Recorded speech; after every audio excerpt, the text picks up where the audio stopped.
Hello dear students, welcome to all at Meenakshi e tutor. प्यारे बच्चों, आज हम इतिहास की एक रोमांचकारी यात्रा में उस दौर में चलेंगे जब भारत आज़ादी की खुली हवा में सांस ले रहा था। प्यारे बच्चों, 15 अगस्त 1947 का दिन हर भारतीय के लिए गौरव का दिन है। लेकिन अगर हम इतिहास के पन्नों को टटोलें तो हमें देखने को मिल रहा है कि इतिहास हमें बता रहा है उस गौरवमयी गाथा को जिसकी वजह से हमें आज़ादी मिली। भारत को आज़ादी तो मिल गई थी, लेकिन अभी भी कुछ समस्याएं, कुछ चुनौतियां भारत के सामने थी। वो चुनौतियां क्या थी? जब भारत आज़ाद हुआ तो अंग्रेजों ने एक चाल चली कि सभी देसी रियासतों को एक छूट कह सकते हैं कि दे दी, या कहें कि अंग्रेजों की एक चाल थी। उन्होंने सभी जो देसी रियासतें थी, उस समय भारत में लगभग 562 देसी रियासतें थी, 562 देसी रियासतें थी, और उन्होंने खुली छूट दे दी कि कुछ रियासतें पाकिस्तान में जाना चाहती तो वो जाएं, कुछ भारत में रहना चाहती तो वो रहें, जो स्वतंत्र होना चाहते हैं वो स्वतंत्र रहें। अब सरदार पटेल को ये सारी पॉलिसी, जो अंग्रेजों की चाल थी, जब ये पता चली तो उन्होंने आनन फानन में सारी देसी रियासतों को भारत में मिला लिया। लगभग 3 देसी रियासतें ऐसी थी जो संकट खड़ा कर रही थी भारत की आज़ादी के समय। वो देसी रियासतें थी जम्मू कश्मीर, जूनागढ़ और हैदराबाद।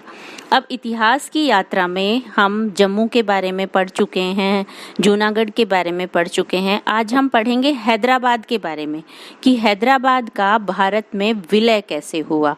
प्यारे बच्चों, भारत को आज़ाद हुए लगभग 1 साल का समय बीत चुका था, लेकिन हैदराबाद अब तक भारत का सदस्य नहीं था। 17 सितंबर 1948 उस शाम को हैदराबाद में भले ही सूर्यास्त हो रहा था, लेकिन अगर हम भारत की बात करें तो भारत के इतिहास में एक नई सुबह हो रही थी।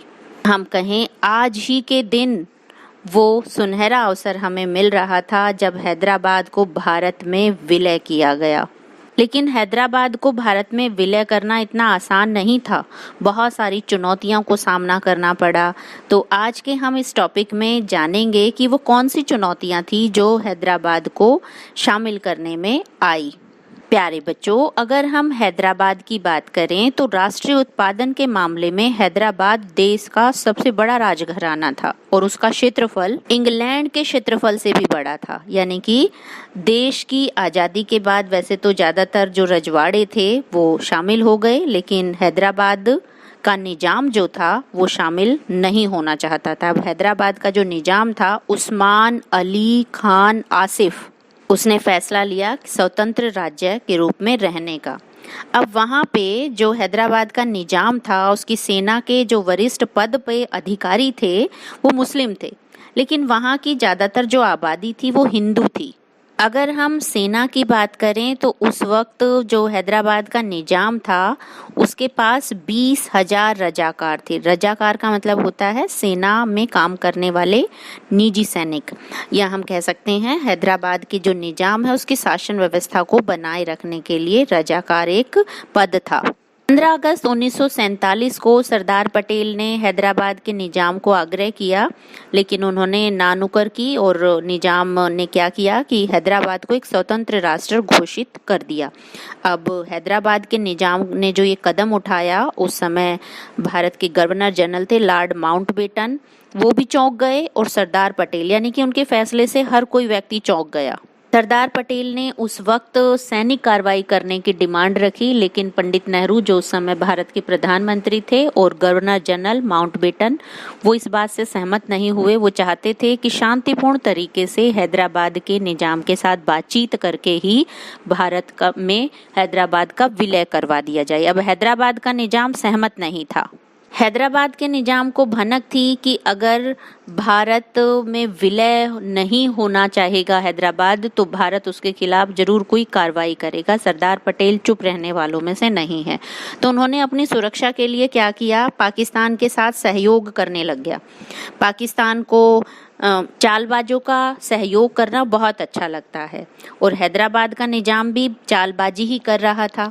तो दोनों जब एक जैसी सिचुएशन क्रिएट हो गई भारत के पास कोई विकल्प नहीं बचा और भारत ने हैदराबाद पर सैनिक कार्रवाई करने का फैसला लिया।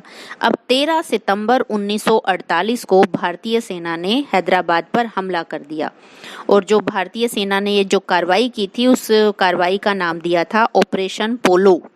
इसको ऑपरेशन पोलो का इसलिए नाम दिया गया क्योंकि हैदराबाद में उस टाइम पे पोलो के बहुत ज़्यादा मैदान थे, लगभग 17 मैदान पोलो के थे और पोलो के मैदान में ही कुछ झगड़ा या सैनिक कार्रवाई वहाँ पे हुई थी। अब भारतीय सेना ने 5 दिन की कार्रवाई में लगभग 1373 रजाकारों को मार डाला। अब हैदराबाद के जो निजाम थे उनको घुटने टेकने पड़े और इस तरीके से 17 सितंबर 1948 को हैदराबाद रियासत का भारत में विलय हो गया। प्यारे बच्चों, इस इंटरेस्टिंग टॉपिक को और थोड़ा सा इंटरेस्टिंग करते हुए इतिहास के पन्नों से कुछ ऐसे घटनाएं उठाते हैं, उनका जिक्र करते हैं जो टॉपिक को और भी आकर्षक बना देते हैं। एक मैगजीन है टाइम पत्रिका, उसने अपना एक प्रकाशन दिया था 22 फरवरी 1937। उस मुख पृष्ठ में उसने छापा था, शीर्षक दिया था दुनिया का सबसे अमीर व्यक्ति, यानी कि हैदराबाद के निजाम के बारे में उन्होंने लिखा है कि वो दुनिया का सबसे अमीर व्यक्ति था। एक और इंटरेस्टिंग फैक्ट, लैरी कॉलिंस ने एक किताब लिखी है फ्रीडम एंड मिडनाइट और उन्होंने उस किताब में लिखा है कि एक रस्म होती थी हैदराबाद में कि हर साल में एक बार रियासत के जो कुलीन लोग थे वो निजाम को एक सिक्का देते थे जिसे वो छूकर वापस कर देता था। अब यहाँ जो आखिरी निजाम है हैदराबाद का, तो वो क्या करता है कि सिक्कों को लौटाने की बजाय अपने सिंहासन पे रखे कागज के थैले में डालते रहते हैं और एक सिक्का जब जमीन पर गिर जाता है तो हैदराबाद का निजाम जो सबसे अमीर व्यक्ति था जमीन के बल बैठ गया और लुढ़कते हुए सिक्के के पीछे तब तक भागा जब तक वो उसके हाथ में नहीं आया। साथ ही साथ उन्होंने बताया कि दुनिया का सबसे बड़ा हीरा एक छोटे नींबू के बराबर जैकब हीरा था। दुनिया की नज़र से बचाने के लिए साबुतदानी में वो रखते थे इसे और पेपर वेट की तरह इस्तेमाल करते थे, यानी कि दुनिया का सबसे बड़ा अमीर व्यक्ति बहुत ही कंजूस इन घटनाओं से नजर आ रहा है। इतिहास की किताबों के इंटरेस्टिंग फैक्ट की बात करें तो एक और इंटरेस्टिंग फैक्ट जो है हैदराबाद के निजाम के बारे में हमने पढ़ा, उसमें लिखा था कि हैदराबाद के निजाम को चाय के साथ 2 बिस्किट पसंद थे। अगर उनके घर में उनके मेहमान खाने में कोई व्यक्ति आ जाते हैं, जैसे 4 व्यक्ति आ गए, तो सबको 2-2 बिस्कुट ले जाने की ही अनुमति थी, अर्थात मेहमान खाने में सिर्फ 8 बिस्किट ले जाने की ही अनुमति थी। प्यारे बच्चों, इतिहास की कुछ बातें हमें इतना रोमांच कर देती हैं कि लगता है टॉपिक के बारे में बात करते ही चले जाएं, लेकिन समय कुछ सीमा का हमें संकेत देता है। तो मुझे उम्मीद है आप टॉपिक को एंजॉय कर रहे होंगे और भविष्य के लिए कुछ बातों को याद भी कर रहे होंगे एंजॉयफुल तरीके से। प्यारे बच्चों, अगर आप भी हैदराबाद के निजाम के बारे में कुछ इंटरेस्टिंग फैक्ट जानते हैं तो कमेंट सेक्शन में हमें ज़रूर शेयर करें। Thank you.